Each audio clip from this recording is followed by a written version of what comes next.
I'm Stephanie Wilson, and you're listening to Freedom Over Fascism. So, a lot of how they react to things on multiple fronts, in my view, is drawn from this deep seated resentment that they can't be who they are. And so, if they can't be who they are, you won't be either. I feel like that's the It's a same reason women in that movement are so opposed to abortion. Have had babies they did not want and have been raped, but rape doesn't happen in Christian nationalist marriages. That doesn't happen. It's a man's right to have sex whenever he wants it. Hi, friends. Welcome back to Freedom Over Fascism. One of the most important things on the national stage right now is Project 2025, which, as you know, is a blueprint for what will happen if Trump or another Republican wins the presidency. Its primary sponsor is the Heritage Foundation, but a wide range of right-wing authoritarian organizations have contributed to it. We've talked about it before. This is a plan of action to give Donald Trump the power and the loyalists to form a dictatorship from day one. What we haven't talked about much is how closely Project 2025 is linked to Christian nationalism. If you want to hear more about white Christian nationalism, particularly the independent charismatic movement, please go back and listen to episode 46, where I interviewed Dr. Matt Taylor, who tells us about how close Christian supremacists are to Trump and how involved they were in January 6th. Prepare to have your mind blown into little tiny pieces. Today, I talked to Andra Watkins, who is a New York Times bestselling author and writer of the Substack newsletter, How Project 2025 Will Ruin Your Life. Andra grew up in the Christian evangelical community, and she talks about the blatant Christian nationalism found throughout the Project 2025 plan. Our conversation focused on the code switching that Christian nationalists use to say one thing to people outside their movement, but are crystal clear to those who know the lingo. Andra decodes this language in the Project 2025 document, and she gives us a behind-the-scenes look at the underlying belief system behind Project 2025. Over the next several months, we'll continue to discuss Christian nationalism and its links to the Trump campaign and the GOP as a whole. Remember, the belief that the United States is a Christian nation and that Trump is its savior is central to this ideology. And Christian nationalist notions of morality have been a big part of the MAGA agenda, which they've implemented in the states where they have a supermajority. This includes all the anti-trans, anti-LGBTQ+ legislation, abortion bans, book bans, the gutting of public education, the loosening of child labor laws, the attempt to ban contraception, and the attempt to ban mifepristone all across the country. Take a listen to Andra decoding some of this language in Project 2025 and in MAGA legislation throughout the country. Also, if you like what you hear on this podcast, please leave a review. I also encourage you to sign up for a paid subscription to the Freedom Over Fascism Substack, which is now found at the URL www.freedomoverfascism.us. Remember, our job is to talk to friends and neighbors outside our bubbles about what Trump and Republicans plan to do to all of us if they take national power and continue accruing more power at the state and local level. We'll continue to talk with organizers, funders, activists, and public officials about how we all can contribute to the effort to save democracy and help freedom win over fascism. Andra Watkins, welcome to Freedom Over Fascism. Thanks for having me. So I am so glad you're here because you've been writing a Substack called How Project 2025 Will Ruin Your Life. And I've been talking a little bit about it without getting into great depth. And I've also just started diving into Christian nationalism and Christian supremacy even. And I would love for you to take us through what you write about. What is Project 2025? What is it going to do? And how does that intersect Christian nationalism? going to We'll take answer it the from there. latter part of your question first. I grew up in Christian nationalism.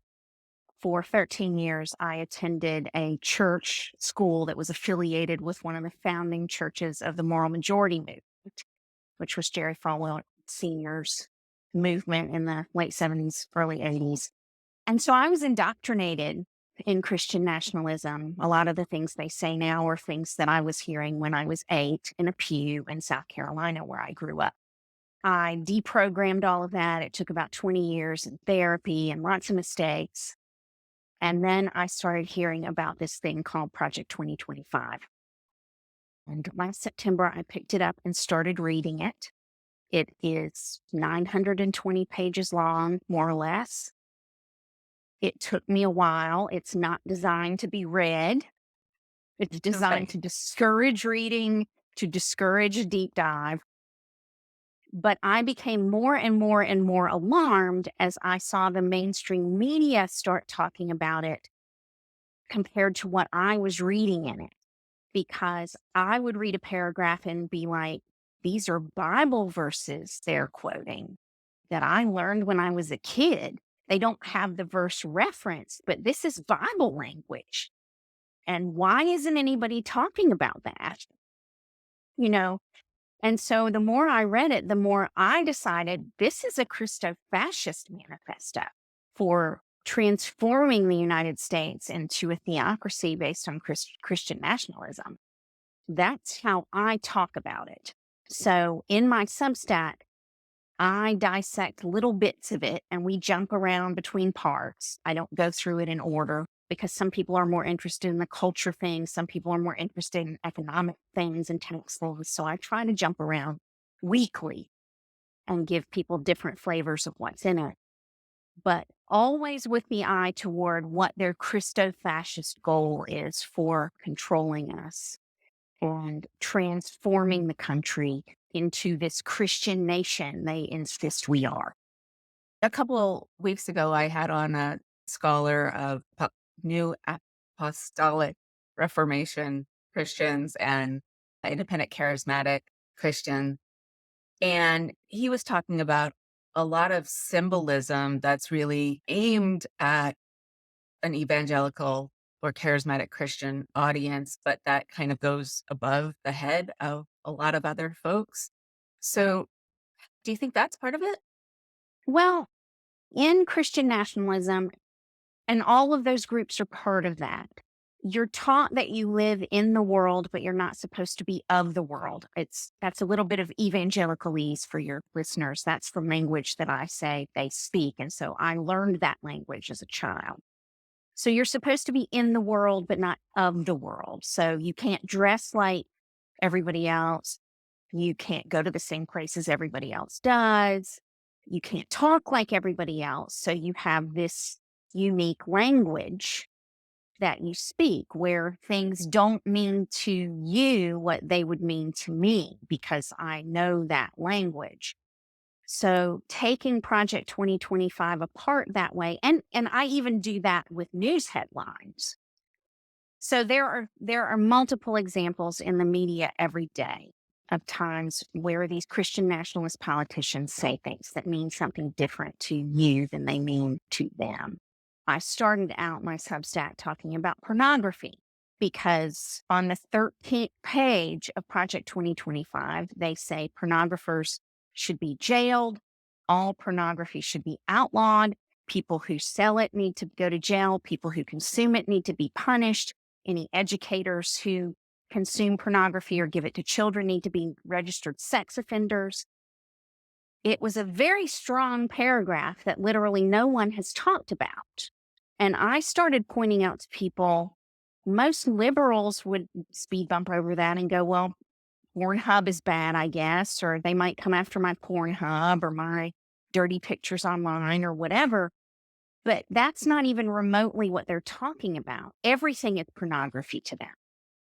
My smut romance novels that I love to read are pornography to them.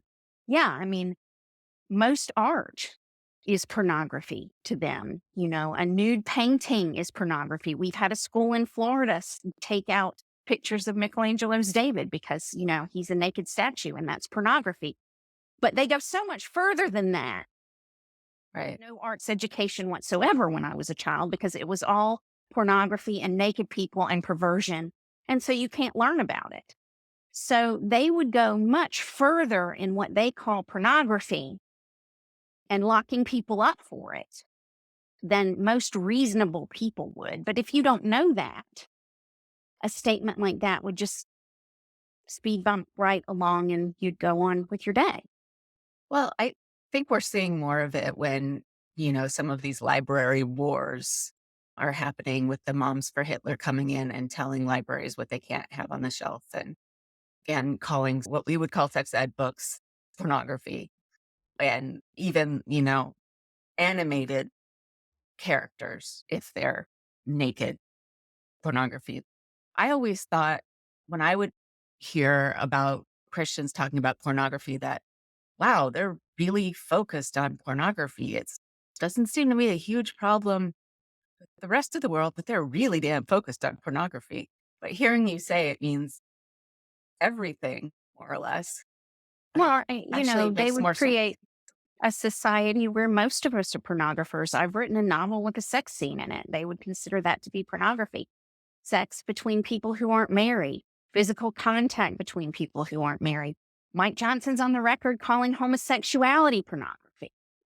There's so much within their definition of pornography that most reasonable people don't consider pornography. But if they win in November, they will redefine pornography as they see it nationwide.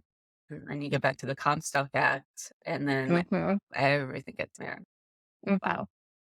So, what are some other things, just as you think about it, that are coded in a way that you understand it and I don't? There was an interview with Governor Tate Reeves, Mississippi, right after the Dobbs decision, where a reporter pushed him, you're going to force women to have children they can't afford to have, they're not prepared to have, they don't want, you're not giving them any safety net. What are you going to do as a state to help these women and these babies? And he says, well, of course we're going to help them. Of course we are. And I almost hyperventilated because I knew what he meant by that. He meant the state would set up homes for these people and the women would have to go to Bible studies to earn diapers. And they would have to go to church services to have a roof over their head or get clothing or get food certificates or whatever. They would have to meet with unlicensed counselors who were just people from churches who came in and read the Bible and prayed with them. Because that's what counseling is to Christian nationalists. They don't believe in real counseling. Everything can be solved by reading the Bible and praying. And if it can't, then there's something wrong with you. And you just don't have the right attitude. So that's what he meant when he said that. But if you didn't know that, it would just go right over your head. Okay, this is more fascinating to me than I had any idea it would be. I I think I've been missing half of. I mean, it's code switching. Is what it Yes, is. it's doublespeak, Right. like from 1984.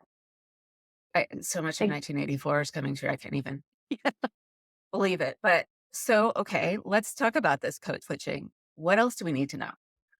Us, Well, liberals from wherever we are in the country who are maybe you are not or religious, not Christian, just kind of going through life. okay, the Missouri senator who said forced birth can be the greatest healing agent when he voted against having rape and incest exceptions in the state's abortion.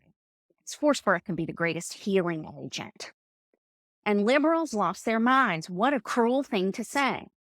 And I said, y'all, it's so much more than that. What he's really saying is this woman is being judged by God with this baby for some kind of sin in her life that maybe is hidden. And so this is showing it to everyone, and he's trying to get her attention about it. And if she'll just accept his judgment and have this baby, this could be one of the greatest healing agents for her relationship with God. Because God doesn't make mistakes. God gave her that baby for a reason. And it's not up to her to question his reason.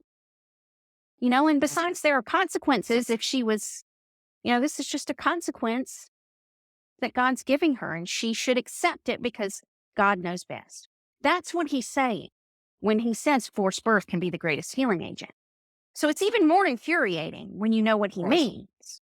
I've heard the God doesn't make mistakes line a lot. And, then played out, it means something very different than what I would assume it means, because I take the exact opposite view. So how is that used as an explanation and a cudgel proof of Well, they love to say that about transgender people, don't they? God doesn't make mistakes. Project 2025 hammers over and over and over again that there is binary sex, it's male and female. And they believe that, even though it doesn't say this in Project 2025, but they believe that because God created Adam and Eve, not Adam and Steve. That's why they believe homosexuality is wrong. That's why they believe there are only two sexes, male and female, because God created Adam and Eve. They disregard the number of people every year who are born intersex or with nebulous, we don't really know which one they are when they're born. There are a lot of those, but they disregard all that. There's only male or female because God created Adam and Eve. And so therefore, that's all we can have. God doesn't make mistakes. If God made you a man, then he meant for you to be a man. And how dare you question God and say you're not a man? Because God gave you, God made you a man. So, and he doesn't make mistakes. So it sounds maybe kinder when they say, well, God doesn't make mistakes, but really it's God made you who you are, and you should just accept it because he's right and he's God and you're wrong and you're not to question God. So many things to unpack there. So let's talk about transgender rights, which is where they're starting with the laws at this point against transgender, first children, now adults. Beyond the God doesn't make mistakes, what are they so scared of? If you grow up in a world like that, you are constantly told that your very human urges are wrong. And I have a post on this on my substack called Christian Nationalists and Their Urges. That would be a great read for everyone. You're taught that all of your urges are wrong. They call it sin. I call it your urges. So you have an urge to go somewhere you're not supposed to go. That's wrong. You have an urge because you're attracted to someone who's the same sex as you. Well, that's wrong. It's a wrong urge. You have an urge to lust after your coworker when you're married. That's wrong. So you're constantly hammered from the pulpit and from Sunday school and in the school that I grew up in also every day almost with how practically everything you want to do and every urge that you have is wrong. And you constantly have to fight these urges. So imagine that you're gay and you know you're gay, but you've grown up in this world where you can't be gay.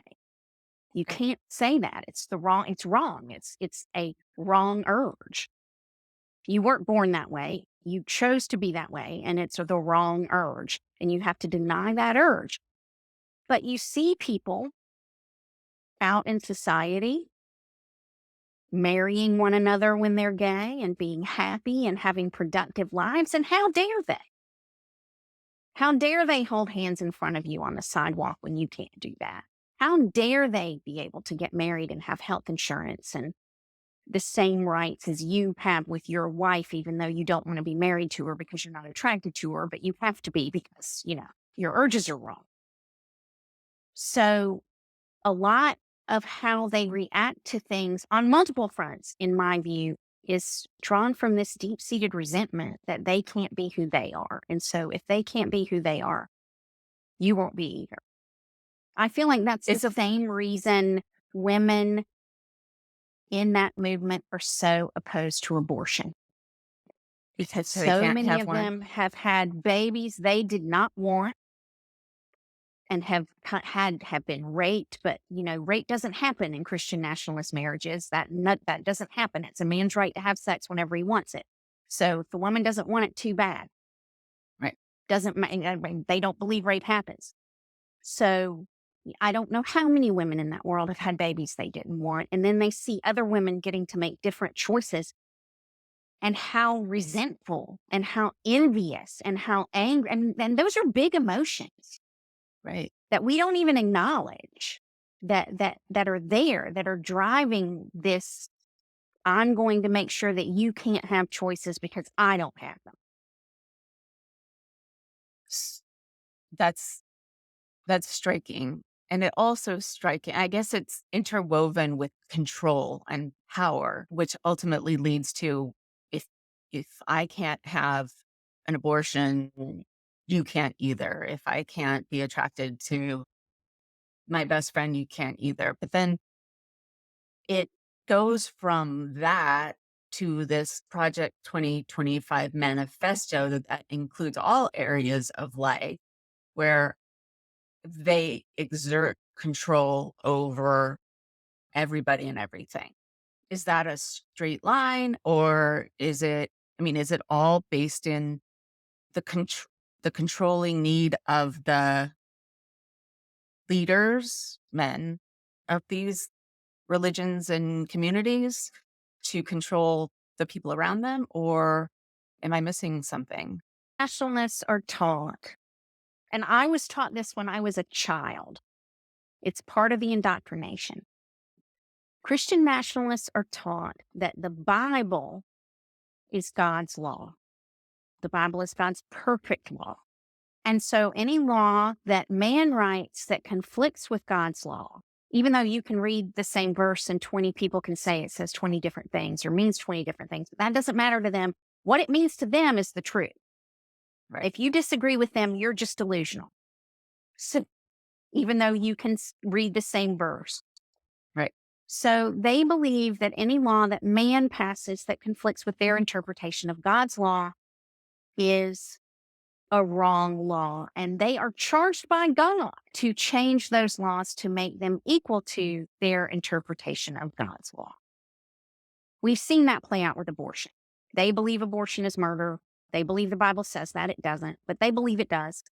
So that is them forcing our laws to match their interpretation of God's law. Longtime listeners will know I did not grow up in this environment. And so Here. I can, make all the arguments I want, but it doesn't matter. What matters is what they want to achieve and can achieve if they get enough power. So, what other ways can what's in Project 2025 ruin our lives, or what else are we missing? Well, they have a lot of culture war stuff in there regarding abortion, but not just abortion. I mean, they want to ban all contraception. And so, their goal really is, and at one point they state that the man is the breadwinner and the woman should, be at home.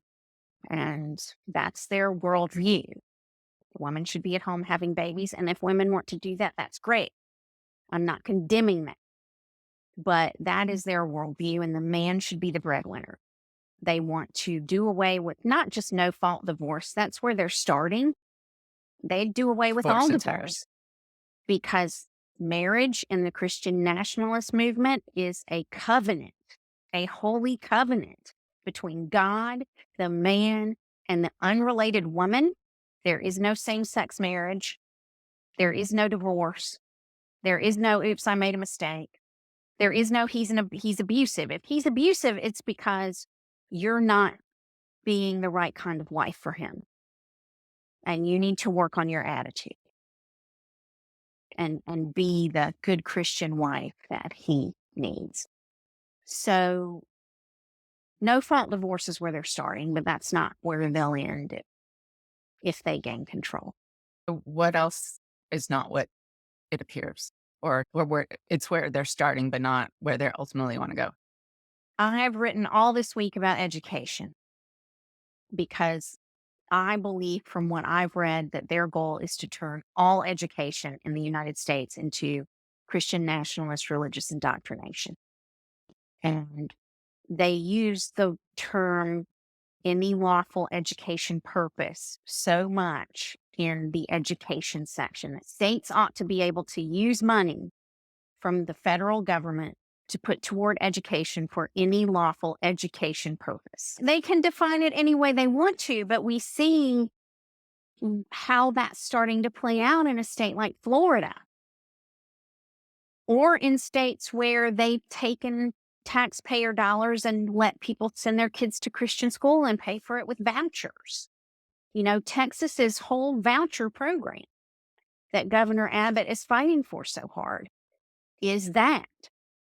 Right. If And if we can take these monies and then put them toward charter schools and Christian schools and private education, then that's the only choice people are going to have. And then we can say, you can't be gay. We can't have parents here who are gay. We can't have transgender kids. We can't have history taught the right way. We're going to teach that Black people were happy on the plantation, like I learned in South Carolina when I was a kid. And we're going to teach that this was a white Christian nation and the founders were all Christians, like I learned when I was a kid. And we're going to teach creation as science because we're not going to teach children that they came from monkeys. We're not going to do that. And we're going to teach people about the flood, and we're going to make them do Bible classes every day, and we're going to make them pray, and that's what they're going to do with education. right. We No, see it happening. they actually use very strong language in multiple sections of this document that I interpret to mean if a blue state doesn't go along with the directive to make funds available for this purpose and do it the way we say, then we will not give you any federal money at all. If Mhm. California says we protected the right to an abortion in our Constitution, and we're going to continue to protect that, and the federal government says, okay, fine, we've told you that abortion is illegal nationwide, and you can't do that anymore. So we're not giving you any federal funds until you outlaw abortion in your state. In 2020, California took $116 billion from the federal government. They took more money than any other state. So the state would be decimated if they did that. And that's exactly what they're going to do to blue states who defy them on anything. Right. And although a lot of states right now, which I typically refer to as MAGA captured or power building states, they've already implemented a lot of this stuff. This has been an attack on multiple fronts. In multiple red states are already living in a precursor to the nation that Project 2025 would create for us. It's early days. Yeah. Mhm. But they already are. So when people say they haven't heard of Project 2025, I ask them, have you heard of abortion bans? Have you heard of the IVF decision in Alabama? Have you heard about the border squabble that Governor Abbott's having with the federal government down in Texas? Have you heard of book bans? Have you heard of trans bans? Have you heard that a town in Tennessee outlawed all LGBTQ displays of affection in public? Have you heard of those? That's all from Project 2025. So, there are multiple cases that are going before the Supreme Court that are policy positions in Project 2025. So it isn't just that they wrote Project 2025. They've been implementing it by using the judiciary, by using a corrupt Supreme Court, by using captured red state houses and governorships, Mhm. by using gerrymandering. They've been working toward this for a while. I mean, they wrote the first version of what Project 2025 is in 1979, and Ronald Reagan's administration implemented about half of it. And so every 4 years, they put out another one for the next presidential cycle. So Republican presidents would implement some more of it. But every time they get some of their stuff implemented, they go further to the right with their next wish list or set of policy positions that they wanted to get implemented. So they've been chipping away at this for 40 something years. Right. I mean, that's kind of the point I was making is that they they were being very planful, Yeah. while the other side was playing, regular politics. They were playing a different game, not game entirely. They're pretty ruthless, right? I was Mhm. just listening to another podcast where they were talking about how the media environment and the power structure and how these outside organizations like the Federal Society and the churches and it's all intertwined to eventually get to the same end.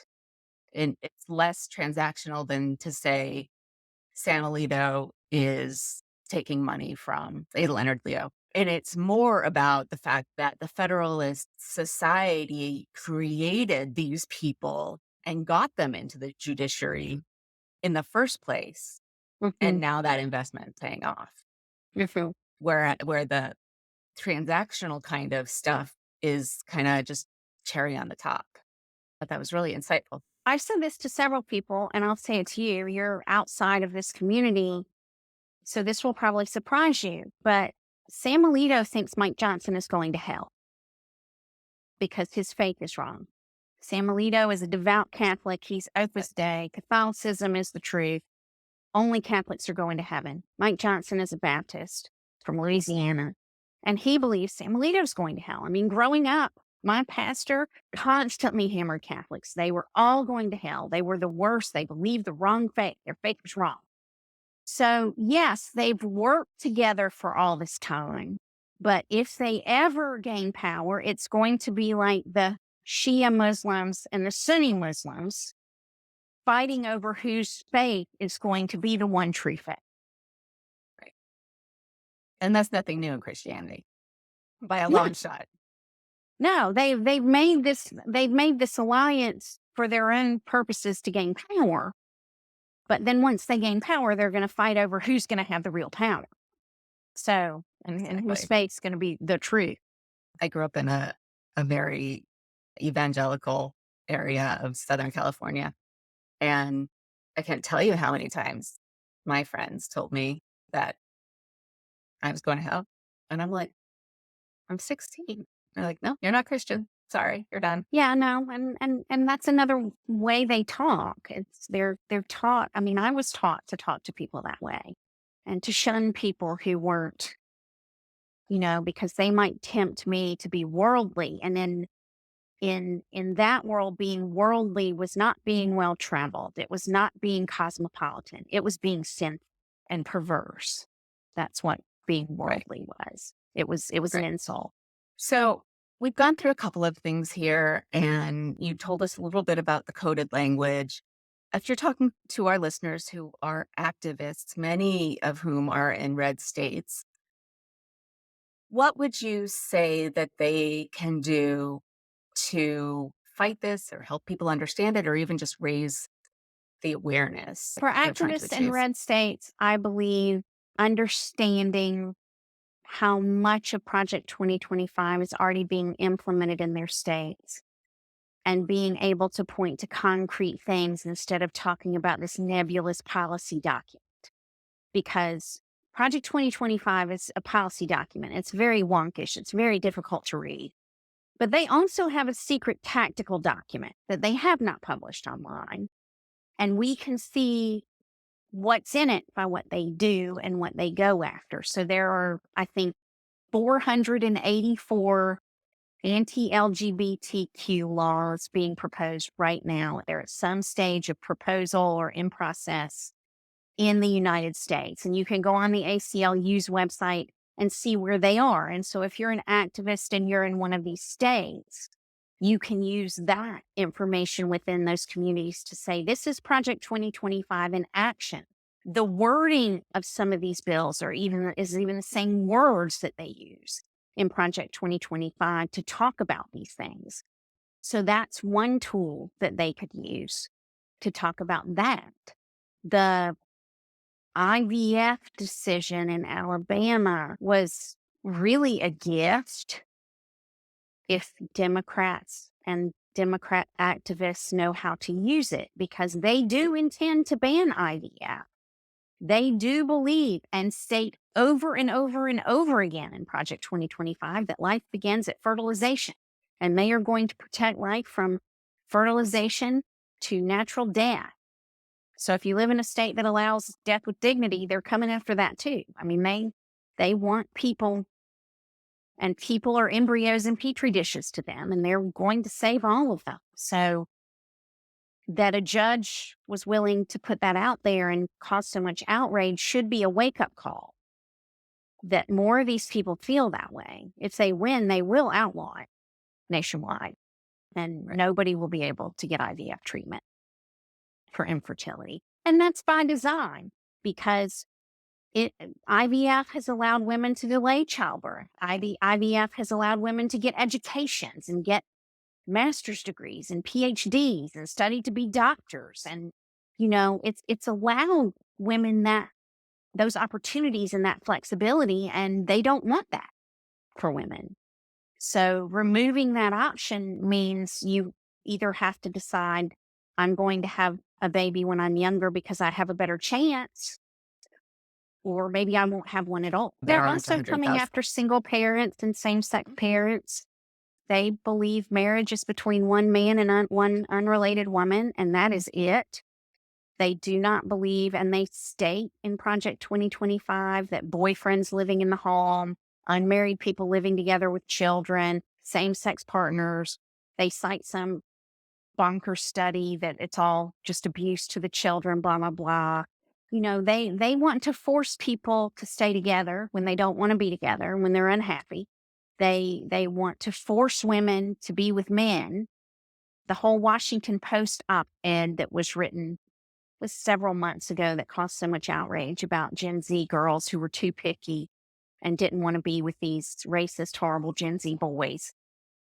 And they should lower their standards. The girls should. That was essentially the op-ed. And, and this is an active thing to try to make that happen, to try to force women to make decisions that they don't want to make and stay in situations that aren't good for them and not be able to get away from them. And that's happening in multiple red states too already. So activists in red states can look for those programs. In South Carolina, there are so many examples of what I talked about with the governor of Mississippi and forcing people into religious indoctrination for essentially welfare, which is another thing they will do. They will transform all welfare into that kind of system where you will have to check boxes on your religious indoctrination card to earn your help. If you look at a lot of those types of places in the South, they're already like that, where you have those kinds of requirements for homeless shelters, food pantries, etc. And Jess Piper talks a lot about the voucher program and the child labor laws being loosened, being not disconnected from each other.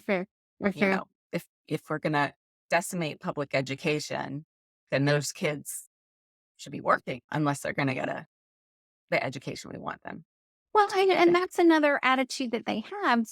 People need to be working because they can't get into trouble.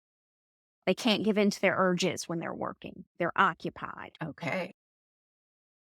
Those are not two things I wouldn't have put together. Yeah. Okay.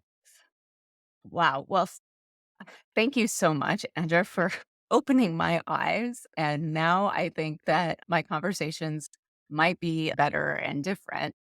Can you tell our listeners where to find your work and how to be in touch with you if they want to be? My substack is called How Project 2025 Will Ruin Your Life. The URL is Project 2025 is theocracy.substack.com. So you can find me there 5 days a week. And I also have a website, andrawatkins.com, my name. So you can find me there too. Thank you so much for coming on and talking to us. I feel like, frankly, and this shouldn't be a surprise to anybody, but every time I talk to somebody more about Christian nationalism, I my eyes are opened in entirely different ways. And I'm sure my listeners know more about it than I do, but it's putting a lot of pieces together for me that I It's wouldn't already. interesting because for the longest time, I never talked about how I grew up because every time I tried, people looked at me like I was insane.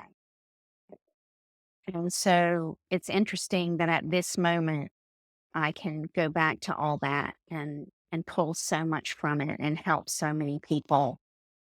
And people are receptive to it. I mean, they still think it sounds insane, but then they can look at what Christian nationalist Republicans are doing and go, well, but that is what they're doing. This isn't so crazy. I mean, it sounds crazy, but you're right. Right. So I'm grateful that I'm able to take an experience that really harmed me in a lot of ways and use it for something good and positive. And I hope that's what comes from this. And we win. Right. Well, we're all in this together. And the more each of us does to help educate and motivate people around us in real life, the better off we will be. So thank you for coming on. Thank you And for I having hope we me. get to talk again soon. Thank you for listening to Freedom Over Fascism. And thank you to our editor, Benji Wilson. Please join our Patreon at patreon.com/freedomoverfascism. Subscribe wherever you listen to your podcasts. And please drop us a rating or review on Apple Podcasts. We thank you for choosing freedom over fascism.